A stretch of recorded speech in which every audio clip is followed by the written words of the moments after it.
구약성경 열왕기하 22장 1절에서부터 7절입니다.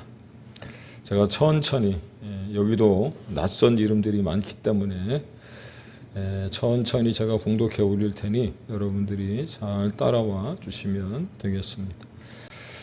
할렐루야. 열왕기서의 거의 막바지에 이르렀습니다. 그동안 우리가 열왕기서를 꾸준하게 살핀 것은 아니고요, 간헐적으로 묵상해 왔는데, 열왕기서의 관심사 가운데 하나는 북이스라엘이라든지 아니면 남유다가 왜 멸망했느냐, 멸망의 이유에 대해서 이야기를 해주고 있습니다.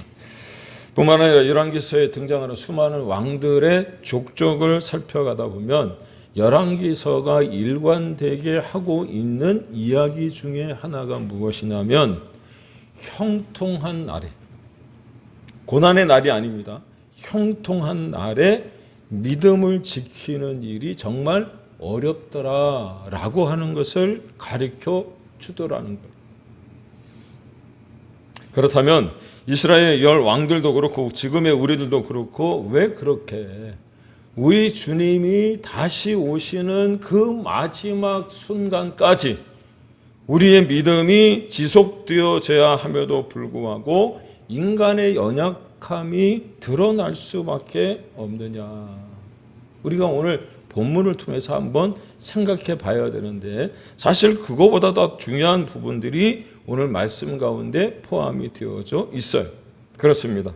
주님이 다시 오실 그 마지막 순간까지 믿음을 지켜야 함에도 불구하고 순식간에 나도 모르게 마귀의 계계에 넘어가는 이유가 도대체 무엇이냐라고 하는 거지.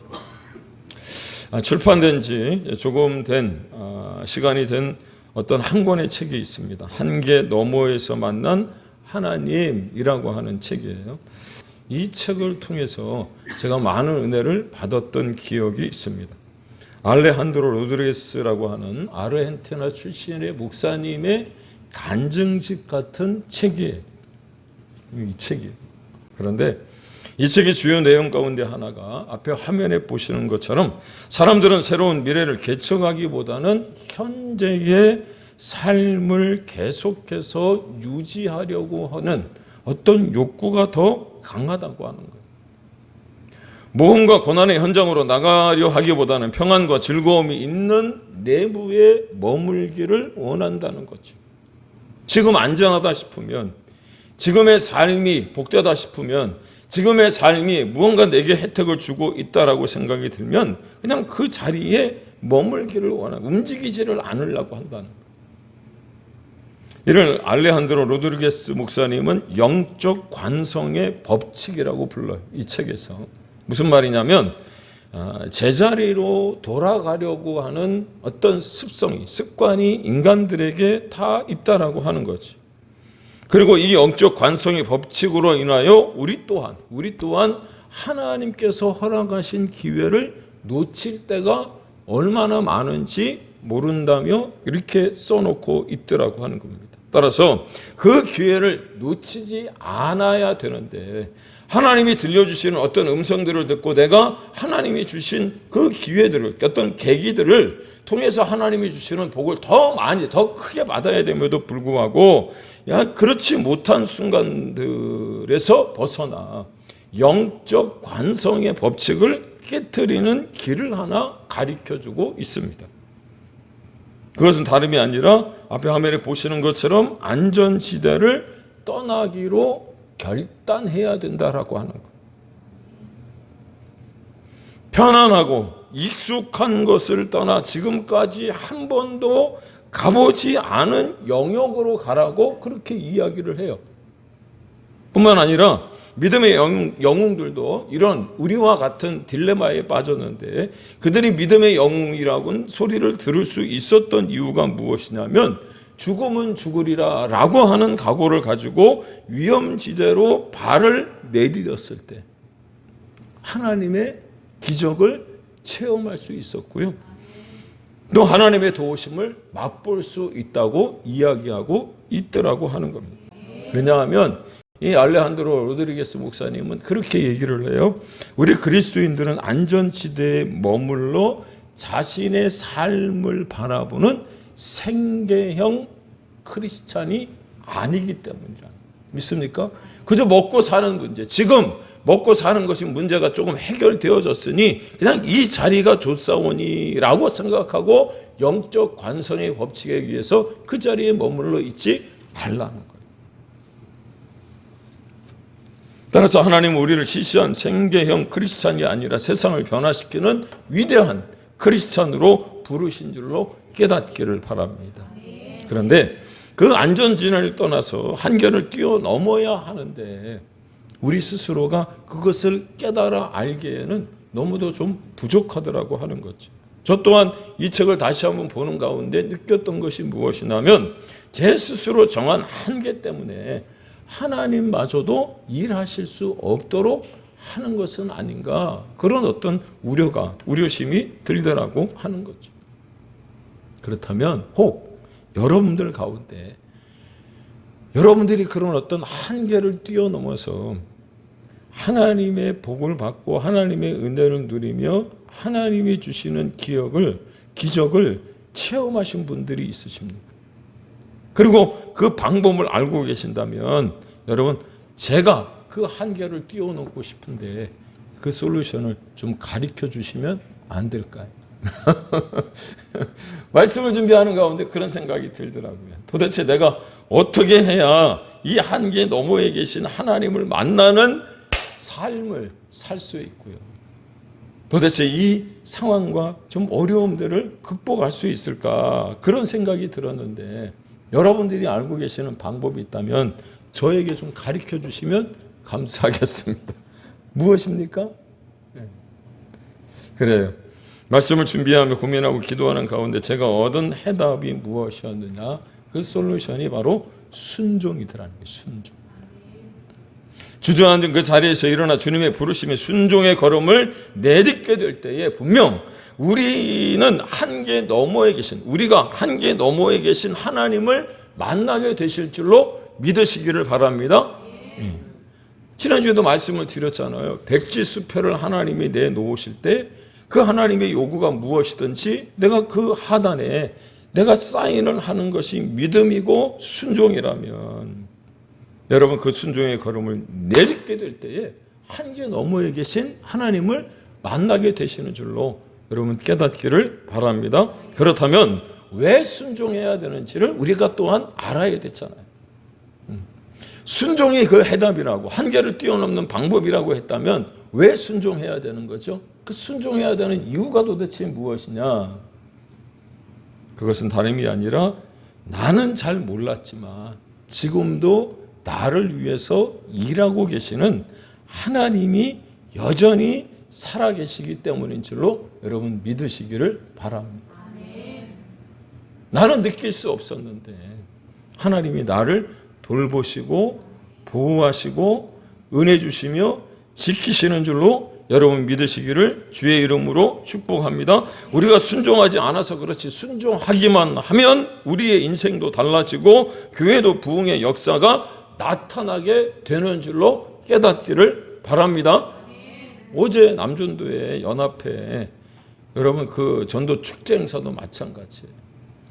그 남자분들이 토요일 날 오전에 여러분 바쁘죠. 가족들과의 어떤 그 미팅도 있을 것이고 개인적인 어떤 비즈니스도 있을 것 아닙니까? 그런데 약속된 날짜에 오기 위해서 기도하고 그 시간을 비워내며 여러분 다른 교회, 타 교회, 내 교회도 내가 섬기는 그 예배 초소도 아닌데 와서 함께 예배를 드리고 전도한다는 것. 여러분 사랑이라고 하는 거 제가 단톡방에 올렸나요? 그 사랑이라고 하는 게 무엇인 줄 아십니까? 단톡방에 한번 올려드릴게요.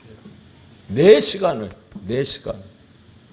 여러분 다른 사람들을 위하여 기꺼이 내어줄 수 있는 게 바로 사랑. 믿습니까? 예수님의 사랑이 바로 그런 게 있다는 거예요. 제가 어저께 그 행사 모임을 주관하고 같이 참여하면서 깨닫게 된 것이 무엇이었냐면 이게 바로 예수님의 사랑을 가진 사람들의 모습이구나. 하나님의 말씀에 순종하는 사람들이구나. 그래서 어떻게 해요? 어제 예배가 끝나고 난 다음 여러분 복을 받았어요. 왜? 여기 남아있던 셔츠, 남방 다 가져갔잖아요. 엄청 좋아하셨어요. 예, 엄청 좋아하세요. 2개, 3개, 4개 예, 사이즈별로. 쓰시면서 걸렸고 수지 맞았다고 그러시죠. 그래요. 하나님이 아무리 부흥시키고 싶어도 새로운 역사를 나타내 주시고 싶어도 순종이 없으면 우리는 결코 하나님의 은혜를 경험할 수가 없다는 거예요. 그런 면에서 간헐적으로 살펴왔던 열왕기서에 등장하는 왕들의 신앙을 평가할 때 보는 방법 3가지가 있습니다. 첫 번째, 여호와 하나님 보시기에 정직하였는가. 둘째, 선한 왕 다윗의 표상으로 여겨졌던 그 행적이 같았는가. 왕의 자리에 있으면서 다윗과 같은 어떤 하나님을 놀래킬 만한 어떤 일들을 했던가, 그것을 보고 있는 거예요. 또한 우상 숭배의 근거지로 대표되는 산당을 제거했는가. 그런데 여러분, 산당을 제거하는 일이 쉽지 않았잖아요. 산당이라는 게 무엇입니까? 예? 죽은 당의 반대말이 산당인가요? 산당이 무슨 뜻이죠? 예? 산당이 어떤 곳이라 그랬어요? 예.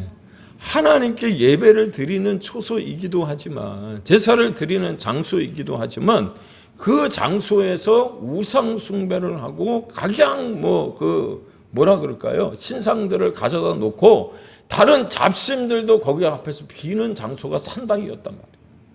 그러니 어찌 보면 이 시대를 바라보는 종교다원주의의 시대를 살아가는 그곳, 교회가 하나님께만 예배하는 초소가 되어져야 하는데, 마치 예수님께서 말씀하셨던 것처럼 강도의 구렬이 되어져서 장사를 하거나 때로는 다른 이방 어떤 종교들이 와서 예배하는, 예배도 아니죠, 뭔가 어떤 무엇을 비는 어떤 그런 장소였던 것, 그런 것 아니라는 거예요. 그런데 하나님이 그것을 깨트리기를 원했음에도 불구하고 그 열왕기서에 등장하는 왕들 가운데 산당을 제거한 사람들이 거의 없었다는 거예요. 그런데 이 3가지가 곧 순종과 연결이 되더라고 하는 거예요. 그렇습니다. 본문의 유다의 16대 왕인 요시야의 기록입니다. 요시야에게는 유다의 마지막 불꽃이라는 별명이 있어요. 이스라엘이 처음으로 나라의 면모를 갖추기 시작을 했을 때 다윗에게서 불꽃이 타올랐다면 거의 멸망의 어떤 수순을 밟고 있는 이스라엘, 남유다의 마지막 왕이라고 할 수 있는 요시야에게서 마지막 불꽃이 타오르는, 그러니까 다윗과 필적할 만한 왕이 바로 요시야라고 하는 거죠. 그렇다면 여러분이 알고 계시는 요시야 왕은 어떤 사람입니까? 혹시 요시야라고 하는 이름을 들어보시기는 하셨나요? 듣도 보도 못한 금시초문인 분들이 계시다면 오늘 말씀이 정말 중요할 것 같은데, 왜냐? 제가 좀 소개를 할게요. 앞에 화면에 보이시나요?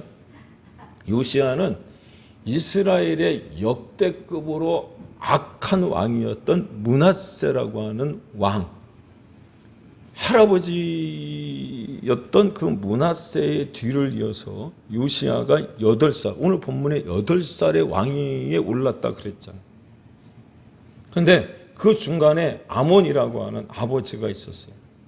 이렇게 비교하면 자칫 잘못 오해할 수도 있는데, 우리나라 조선 막바지에 영조라고 하는 왕이 있어요. 영조가 정말 많은 일들을 하지 않았습니까? 여러분, 영조가 공부를 얼마나 많이 했는지, 영조 그 사도세자인가 뭐죠? 영화 보셨나요? 거기에 보시면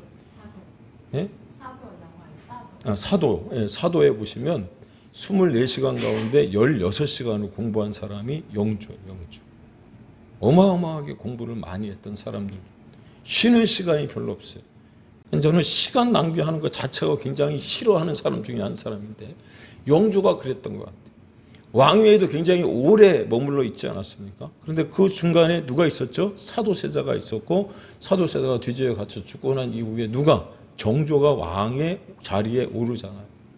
마찬가지로 므낫세라고 하는 왕이 52년간의 통치 후에 아몬이라고 있는 아버지가 왕위에 올랐는데 2년 만에 암살당해서 죽고요. 8세에 요시야가 왕위에 올라요. 저 사진에 본 것처럼. 8살에 왕위에 올랐다라고 하는 것은 어떻게 보면 굉장히 두려울 수 있고요. 앞날을 가늠할 수가 없는 겁니다. 특별히 이 왕위에 올랐을 때 이 요시야를 왕자의 자리에 올렸던 사람들이 누구냐면 므낫세의 뒤를 이어서 악한 짓만을 골라 했던 사람들. 므낫세가 했던 것이 무엇입니까? 여러분들이 보셨을지 모르겠습니다만 므낫세가 살아있는 동안에 남유다의 피가 끊이지 아니하였다 할 정도로 굉장히 사람들을 많이 죽였던 왕 가운데 한 사람. 그리고 우상 숭배, 또 산당에서의 어떤 그 행음, 또 여러 가지 신상들을, 석상들을 만들어 놓고 거기에 경배했던 그런 왕이거든. 그래서 요시야는 그의 부모와 그를 왕으로 올린 백성들로부터 우상 숭배와 반역을 물려받았을런지도 모릅니다. 그런데 요시야가 제가 보기에는 참 머리가 좋은 사람 같아요. 그러니까 종교개혁을 일으키죠. 어느 정도 장성하고 난 후 힘을 갖추었을 때 이 8년이 또 지난 어느 날 가장 먼저 했던 일이 무엇이냐면 5절과 6절에 보니까 무너져 회파된 성전을 수리하라 그랬어요. 청소하라 그랬어요. 그런데 여러분, 회파된 성전을 수리하고 청소했다는 말이 무슨 말이냐면 지금까지 우상 숭배하던 그 모든 것들을 금하고 하나님의 뜻을 따르겠다라고 하는 어떤 조치. 그런데 성전을 고치고 수리하던 중에 무엇을 발견해요? 율법책을 발견해요. 율법책. 아마도 율법책이 숨겨져 있었던 것 같습니다. 그렇다면 율법책이 표면적으로 드러나 있어야 하는데 왜 감추어져 있었을까? 아니, 여러분 이런 거 한번 생각해 보세요. 성경을 읽을 때 제가 조금 더 깊이 묵상해 보시라고 그랬잖아요. 우리가 지금 가지고 있는 성경은 여러분 요만해요. 그죠? 이런 성경이잖아요. 이렇게 편집이 되어 있고 출판이 되어 있는 성경이란 말이에요. 그러니까 이 성경 한 권을 보는 데 있어서 어디다 감추라 그러면 감추기도 쉬워요. 지금 감춰놓고 기억이 안 나면 어디다 감췄는지 찾지도 못해요. 그죠? 별로 관심도 없어요. 당시 여러분 사진에 보이는 것처럼 당시의 성경은 두루마리로 된 거란 말이에요. 한 권의 책으로 편집이 된 게 아니고 이사야서면 이사야서, 신명기면 신명기, 그 다음 율법서면 율법서, 두루마기로 되어 있는 저 방대한 분량의 율법책이 숨겨져 있었다, 숨겨 있었다라고 하는 것은요, 누가 의도적으로 숨긴 거예요. 그래서 학자들은 뭐라고 얘기하냐면 두 가지 예를 들어요. 하나는 므낫세가 저 율법책을 숨겼을 것이다. 이유가 뭘까요? 예? 악한 일만을 골라 했는데 자기가 최고라고 백성들한테 보여줘야 되는데 율법책을 읽혀서는 안 되잖아요. 그래서 율법책을 의도적으로 숨겼을 것이라고 하는 학설이 또 하나 있고요. 또 하나는 이 므낫세가 얼마나 악했냐면 그 율법서를 보고 율법책을 보고 불태우거나 없앴을 것 같으니 그 가운데 하나님을 신실하게 믿었던 사람이 의도적으로 감추지 않았을까, 그렇게 이야기를 해요. 그런데 이 율법책이 성전을 수리하는 가운데, 청소하는 가운데 발견이 되는 거죠. 그리고 이 율법책이 발견되면서 벌어진 일이 무엇이냐면 다윗의 뒤를 이어서 오늘 여러분과 함께 봉독했던 그 말씀 가운데 하나님 보시기에 정직한 일을 행하며 그 누구도 그 어떤 왕도 하지 못했던 산당을 부숴버립니다.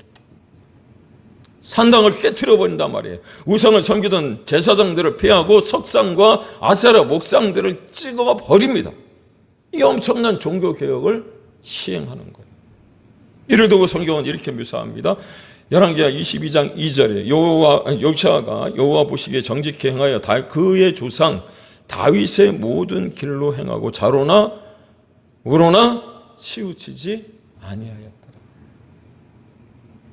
같은 본문 열왕기하 23장 25절입니다. 요시야와 같이 마음을 다하며 뜻을 다하며 힘을 다하여 모세의 모든 율법을 따라 여호와께로 돌이킨 왕은 요시야 전에도 없었고 후에도 그와 같은 자가 없었다. 어쩌면 므낫세의 뒤를 이어서 우상을 숭배하고 각양 어떤 그 목상이나 아세라 목상들, 그래서 그들이 행함하고 또 그 다음에 죄를 짓기 좋았던 그 일들을 따라가는 백성들에 의해서 그가 왕위에 올랐기 때문에 백성들의 호응에 걸맞게 그렇게 그 뒤를 전철을 밟아갔다면 안전지대에 머무를 수 있었던 거예요. 목숨이 유태롭지도 않았을 것이고요. 아마도 왕의 어떤 그 자리에서 오래 장수할 수도 있었을지 모르겠습니다. 그런데 백성들의 뜻을 배반하고 자의적인 길을 걸어갔다는 거예요. 오늘 우리 찬송하지 않았습니까? 주님 다시 오실 때까지 나는 그 길을 가리라. 아마도 요시야가 그런 찬송을 부르면서 묵묵히 좌로나 우로나 치우치지 아니하고 누가 뭐라고 하든지 눈에 보이지 않지만 눈치 보지 않고 그 하나님께 그 시선을 집중하고 고정하고 여러분 그 길을 걸어간 줄로 믿으시기를 바랍니다. 그렇습니다. 좌로나 우로나 치우치지 않는다는 이 말씀이 여러분 우리에게 얼마나 중요한 신앙생활의 덕목입니까? 우리 그리스도인들에게 정말 필요한 것 중에 하나잖아요. 그래요? 옳은 길에 들어섰으면 좌우를 돌아보면 안 되는 거예요. 오직 표대를 향한 삶을 열정적으로 살아갈 수 있는 우리 모두가 다 되시길 주의 이름으로 축복합니다. 살아가는 어떤 그 삶에서 좌로나 우로나 치우치지 아니하고 우리의 시선이 요시야처럼 하나님만을 향해야 되는 거예요. 그래서 제가 오늘 집중하자고 말씀을 드린 거예요. 누구에게? 하나님. 동의하십니까? 네. 그게 바로 한계를 뛰어넘는 일이고 그 길을 걸어간다면 한계 너머에 계신 하나님의 일하심을 맛보게 되는 줄로 믿으시기를 바랍니다. 그렇습니다. 아마도 다윗 이후의 모든 그리스도인들이 하나님이 하실 수 있는 최고의 찬사 다윗과 같았다라고 하는 말씀일 것 같은데 우리 또한 듣고 싶어하는 칭찬이라고 한다면 사랑하는 여러분, 돈이 좀 많아져도 권력을 좀 갖게 된다고 해도 환경이 좀 나아졌다고 해도 변하지 않고 세월이 흘러도 뜨거움을 간직한 그리스도인들이 되어질 뿐만 아니라 시간이 지나도 말씀 앞에서 변함없이 겸손하게 순종하는 그런 하나님의 자녀들이 다 되시길 다시 한번 예수님의 이름으로 축원을 드립니다. 변하지 않아야 돼. 변함이 없어야 된다. 한결같아야 된다.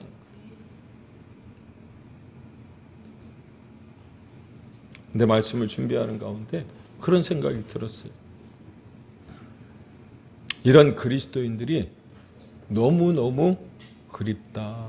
그런 생각. 그래서 저와 여러분이 꾸어야 할 꿈이 바로 이것이라고 저는 확신합니다. 좌로나 우로나 치우치지 않고 주님을 따랐다라고 하는 이 말씀이 여러분 요시야의 묘비병이 되었던 것처럼 나중에 후대에 우리를 평가하는 많은 그리스도인들이 그런 칭찬하게 되고 받을 수 있기를 주의 이름으로 축원을 드립니다. 그런데 오늘 설교의 제목이 뭐예요?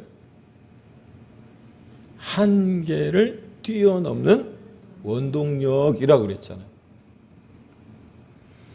그래요. 이 본문을 통해서 여러분들과 하나를 더 묵상해 보고 싶은 게 무엇이냐면 이 요시야 왕이 어찌 그런 종교개혁을 과감히 나이가 어림에도 불구하고 시행하고 또 그렇게 결단하며 행할 수 있었을까? 그 개혁의 요인, 개혁의 동인, 원동력은 어디서부터 비롯이 되었을까 생각을 해보니까요.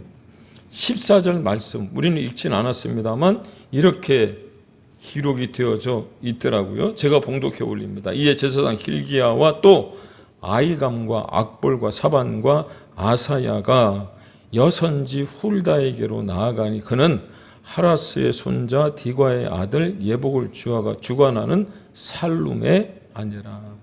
이 사람들이 어떤 사람들이냐면요, 요시야가 종교개혁을 단행할 수 있었던 이유 중에 하나가 무엇이냐면 이와 같은 조력자들이 그의 곁에 있었다.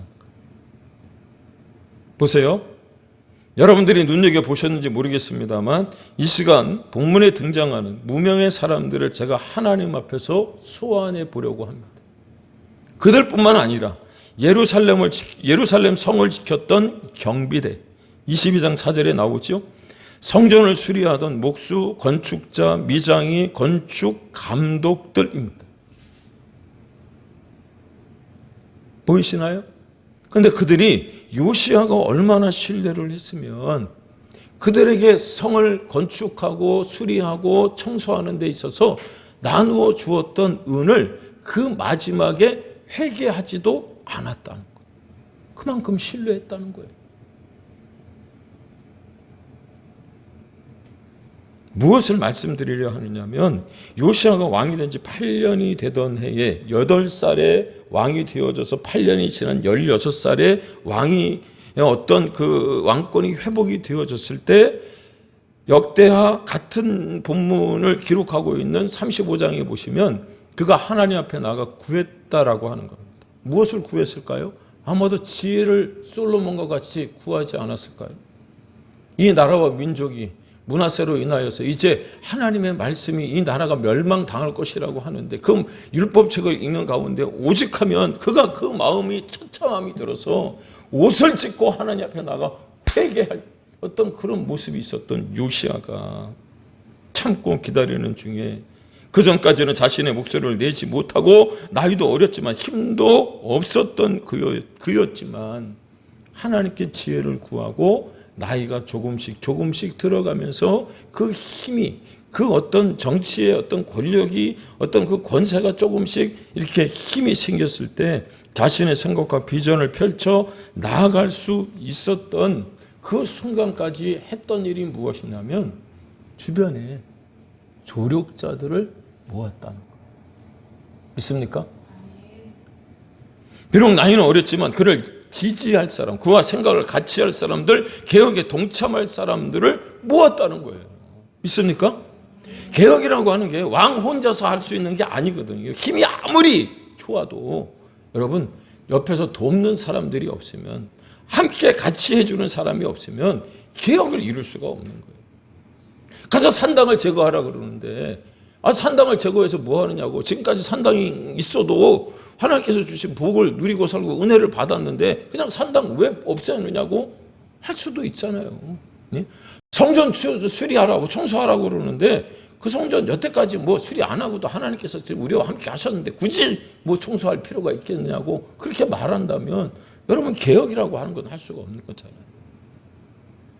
아무리 좋은 개혁의 불신을 가지고 있다고 할지라도 왕 혼자만의 의지로는 제대로 된 개혁을 이룰 수 없는 거예요. 어쩌면 조력자들조차도 그렇게 생각을 했어요. 16살의 왕을 따라서 개혁을 실시한다는 것 목숨을 내놓는 일일 수도, 왜? 주변에 우리보다 더 많은 어떤 반대파들이 있었으니까. 그런데 그 조력자들은 안전지대에 머물러 자신의 삶만 바라보는 시시한 생계형 크리스찬이 아니었다는 거예요. 지금 당장 먹고 사는 일에 급급해서 이만하면 됐지 뭐 그냥 그러고 어떻게 해요? 자기 집안에 숨어 있었던 것이 아니고요. 한계를 뛰어넘어 세상을 변화시키는 위대한 하나님의 사람들로 우뚝 서 있었다는 것 여러분 기억할 수 있기를 주의 이름으로 축복합니다.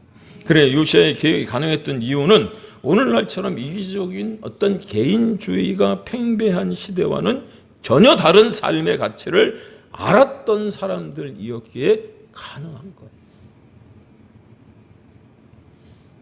그리고 이를 이타적 헌신이라고 말합니다. 여러분 시간이 좀 갔지만 이 열왕기하 22장이 같은 본문으로 기록되어 있는 어떤 관점은 조금 다르지만 조금 더 구체적으로 쓰여 있는 역대하라고 하는 성경이 있어요. 역대하 35장을 한번 찾아볼까요? 시간이 조금 갔습니다만 역대하는 열왕기하 뒤에 있어요. 역대상, 역대하 35장입니다. 7절이에요. 7절. 요시야가 종교개혁을 단행한 것 중에 정말 큰 일을 하나 행하는데 그게 무엇이냐면 지켜지지 않았던 유월절을 지키는 거거든요. 유월절이라고 하는 것은 이스라엘 백성들에게 있어서 어떻게 보면 표지입니다. 유월절을 지킨다라고 하는 것. 믿지 않는 뭐라 그럴까요? 요즘에 그 이단들이 그 유월절을 들고 나옴으로 기존의 어떤 그 정상적인 교단들이 유월절에 대한 이야기를 안 하는데 이 이스라엘 백성들에게 유월절을 지킨다라고 하는 것은 하나님 앞에 자신들이 하나님의 백성입니다라고 하는 것을 고백하는 것과 다름없는 거거든요. 근데 다윗 이후에 유월절을 누구도 지킨 일이 없어요. 히스기야 때도 잠깐 지키기는 했습니다만 그 유월절을 정상적으로 지킨 왕은 요시야예요. 그런데 유월절을 지키기 위해서 필요한 것이 무엇이냐면 제사잖아요. 그래서 소라든지 양이라든지 염소라든지 비둘기라든지 이런 어떤 제물들이 있어야 되는데 백성들이 워낙 가난하게 찌들어 살다 보니까 드릴 게 없거든요. 그래서 유월절을 행할 때 요시야가 했던 일이 무엇이냐면 요시야가 그 모인 모든 이들을 위하여 백성들에게 자기 소유 양떼 중에서 어린 양과 어린 염소 3만 마리와 소소 3천 마리를 내어 유월절 제물로 주매. 요시야 왕이 백성들에게 나누어 준 것뿐만 아니라 그와 함께하였던 조력자들 방백들도 즐거이 희생을 드려 백성과 제사장과 레위 사람들에게 주었고 하나님의 전을 주장하는 hil기야, 스가랴와 여이엘은 제사장들에게 양 2,600마리와 숫소 300마리를 유월절 제물로 주었고 또 레위 사람들의 우두머리들 곧 고나냐와 그의 형제 스마야와 느다엘과 또 하사바야와 여이엘과 요사밧은 양 5,000마리와 숫소 500마리를 레위 사람들에게 유월절 제물로 주었더라. 보셨나요? 요시야가 그렇게 그 종교 개혁을 하나님의 뜻을 따라서 행할 수 있었던 이유가 무엇이냐면 그의 조력자들이 무엇이 왕이 필요한지를 알고 자신들의 것을 내놓을 수 있었던 믿음이 있었다는 거예요. 이게 이타적인 헌신인 거죠. 나의 모든 것을 비워내고 아무런 사심 없이 헌신할 때 함께 동역하며 하나님 나라를 이루어 갈 수 있다는 것 여러분 깨닫기를 바랍니다. 그런 면에서 여러분이 하나님의 나라의 일을 하려고 한다면 지금의 기득권 같은 것들을 조금 내려놓을 수 있어야 한다는 거죠. 무언가를 계산하고 이익이 될지 반대급부로 그 일을 했을 때 내게 무슨 유익이 있는지 셈을 시작하면 하나님 나라의 일은 결코 할 수가 없는 거예요. 있습니까?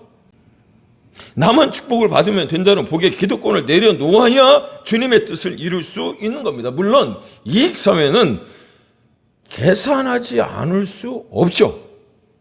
우리가 다 계산하잖아요. 그런데 계산을 따라 사람들을 만나기도 하고 관계를 맺어가기도 하는데 여러분 이런 거 한번 생각을 해보세요. 계산이 안 맞으면 그런 관계, 그 모든 관계에서 계산이 안 맞으면 맨 마지막에는 헤어질 수밖에 없는 거예요. 사람과의 관계도 그런데 하나님과의 관계도 그런 거죠. 계산을 따라 사람을 만나면 여러분 그 끝에 계산이 맞지 않을 때 헤어지고 마는 거예요. 하나님과의 관계도 그래요. 하나님 나라의 백성은 여러분 그러면 그렇게 살면 안 되는 거예요. 내 셈, 내 방법, 내 계산 여러분 이런 거 좀 내려놔야 돼요. 내 이익이 없어도 반대급부로 무언가 얻어질 게 없다고 할지라도 요시야의 개혁이 이루어질 수 있었던 것은 하나님의 뜻이 그러하다 여겼을 때 행하겠다고. 하나님 나라의 인생관을 가진 조력자들이 있었기 때문에 이루어진 거예요. 믿습니까? 사랑하는 여러분, 우리가 가질 참된 비전은 이 땅에서의 성공도 가져야 되겠지만 아니요. 나만 잘 먹고 잘 살면 되는 게 아니에요. 하나님의 나라가 우리의 비전이 될 때 동의하십니까? 교회도 부흥하고 여러분의 사람도 더욱 아름다워질 줄로 믿습니다. 여기에 우리의 꿈을 걸고 우리의 사명을 걸 때 우리의 삶이 참된 기쁨을 누리게 되고요. 주의 영광이 여러분의 길 앞에 펼쳐질 것을 믿으시고 한계를 뛰어넘는 개혁, 그 원동력 여러분 기억하시고 자로나 우로나 치우치지 아니하며 묵묵히 주님이 가신 그 길을 그 뒤를 따라갈 수 있는 우리 모두가 되기를 주의 이름으로 축복합니다. 기도하겠습니다.